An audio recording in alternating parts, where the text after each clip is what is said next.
Assalamualaikum warahmatullahi wabarakatuh. Bismillahirrahmanirrahim.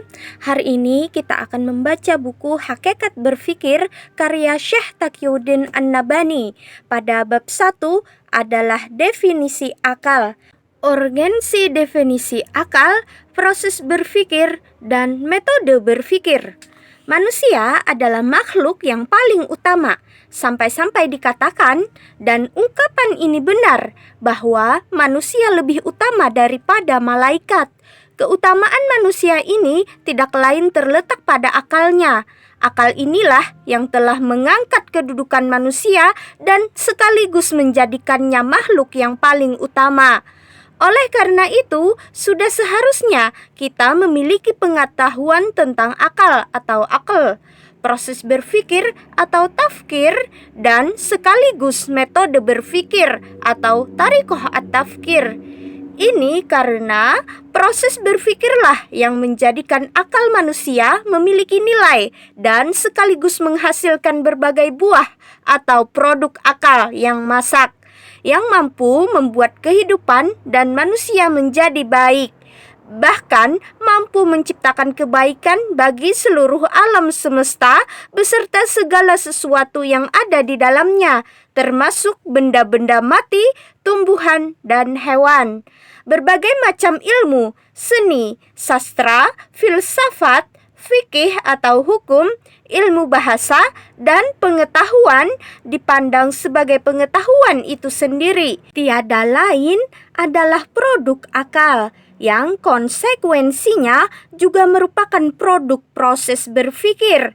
Oleh karena itu, demi kebaikan manusia, kehidupan, dan alam semesta harus diketahui fakta tentang akal itu sendiri. Di samping itu, harus pula diketahui fakta mengenai proses berfikir dan metode berpikir.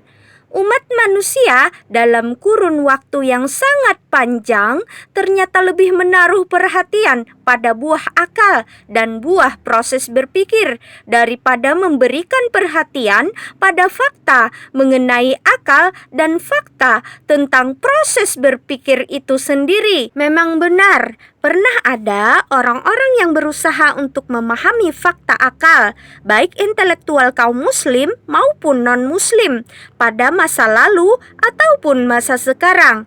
Akan tetapi, semuanya gagal dalam memahami fakta mengenai akal tersebut. Ada juga orang yang berusaha menyusun metode berpikir dan memang berhasil dalam beberapa aspek dari buah metode berpikir tersebut dengan adanya sejumlah prestasi ilmiah. Akan tetapi, mereka telah tersesat dalam memahami fakta tentang proses berpikirnya. Mereka juga telah menyesatkan para pengikutnya yang merasa kagum terhadap keberhasilan ilmiah tersebut. Sebelumnya, sejak masa Yunani dan setelahnya, umat manusia telah terdorong untuk mengetahui fakta mengenai proses berpikir. Hasilnya, mereka sampai pada apa yang disebut dengan logika atau ilmu mantik, dan berhasil meraih sebagian pemikiran. Akan tetapi, mereka telah merusak hakikat pengetahuan atau makrifah itu sendiri. Jadi, ilmu logika malah menjadi sesuatu yang destruktif bagi pengetahuan, bukan menjadi seperti yang diharapkan dari logika, alat untuk mencapai ilmu pengetahuan atau menjadi standar kebenarannya. Mereka yang terdorong memahami proses berpikir juga telah sampai pada apa yang disebut dengan filsafat atau falsafah, yakni cinta kebijaksanaan dan studi secara mendalam tentang apa yang ada di balik eksistensi atau di balik materi, yaitu gaib, supernatural. Mereka memang berhasil menciptakan pengetahuan dan kesimpulan yang menghasilkan kepuasan intelektual. Akan tetapi, pengetahuan tersebut jauh dari fakta dan kebenaran atau al-haqiqah. Akibatnya, mereka menjauhkan manusia dari kebenaran dan fakta hingga menyesatkan banyak manusia serta menyimpangkan proses berpikir dari jalannya yang lurus. Seluruh upaya tersebut dan yang semisalnya, jika kami boleh mengatakan, adalah memang kajian tentang proses berpikir dan metode berpikir. Akan tetapi, meskipun telah menghasilkan berbagai pengetahuan, menciptakan bidang pengkajian, dan menghasilkan sejumlah manfaat bagi manusia, upaya-upaya itu sebenarnya tidak difokuskan pada fakta mengenai proses berpikir dan tidak berlangsung di atas jalan yang benar. Oleh karena itu, upaya tersebut tidak dapat dianggap kajian mengenai fakta proses berpikir, namun hanya kajian tentang produk dan buah proses berpikir. Upaya tersebut juga bukan kajian tentang metode berpikir yang lurus, melainkan hanya sekedar kajian tentang salah satu teknik atau uslub berpikir dalam metode berpikir yang diperoleh secara kebetulan akibat pengkajian berbagai produk pemikiran dan buah akal, dan tidak diperoleh melalui jalan penelaahan terhadap fakta proses berpikir itu sendiri.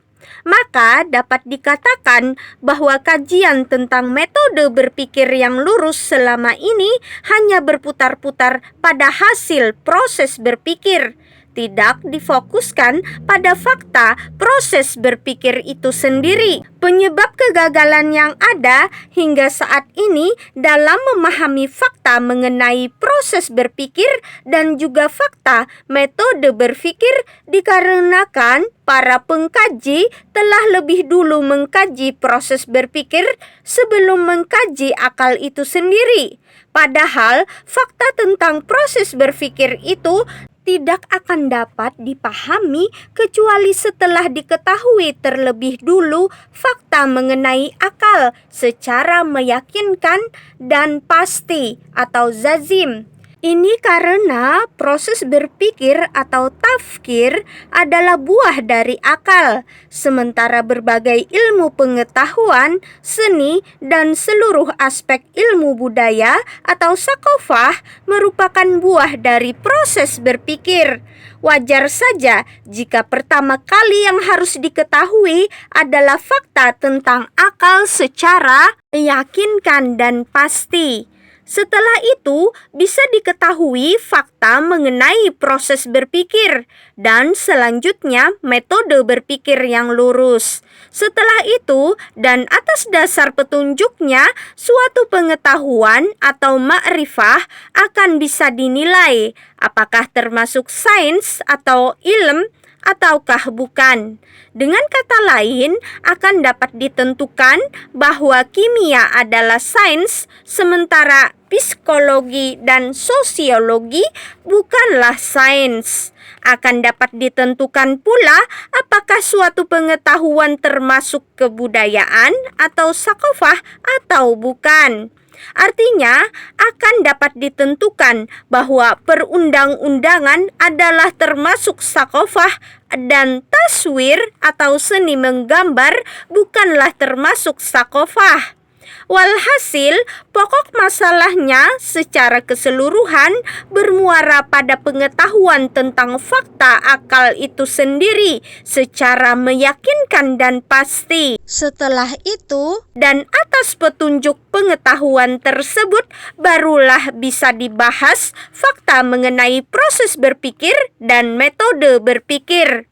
Berdasarkan petunjuk metode berpikir tersebut, baru akan bisa dihasilkan secara benar mengenai teknik atau uslub berpikir. Itulah yang menjadi pokok permasalahannya. Pengetahuan tentang sains atau ilmu dan kebudayaan atau sakofah haruslah merupakan buah dari pengetahuan tentang fakta proses berpikir, metode berpikir, beserta berbagai teknik berpikirnya. Fakta proses berpikir itu sendiri haruslah merupakan buah dari pengetahuan tentang fakta mengenai akal. Atas dasar itu harus diketahui fakta akal secara meyakinkan dan pasti, baru kemudian fakta tentang proses berpikir. Demikian pembacaan buku Hakikat Berpikir karya Syekh Taqiyuddin An-Nabhani pada hari ini. Kita lanjutkan pada hari berikutnya. Semoga bermanfaat. Wassalamualaikum warahmatullahi wabarakatuh.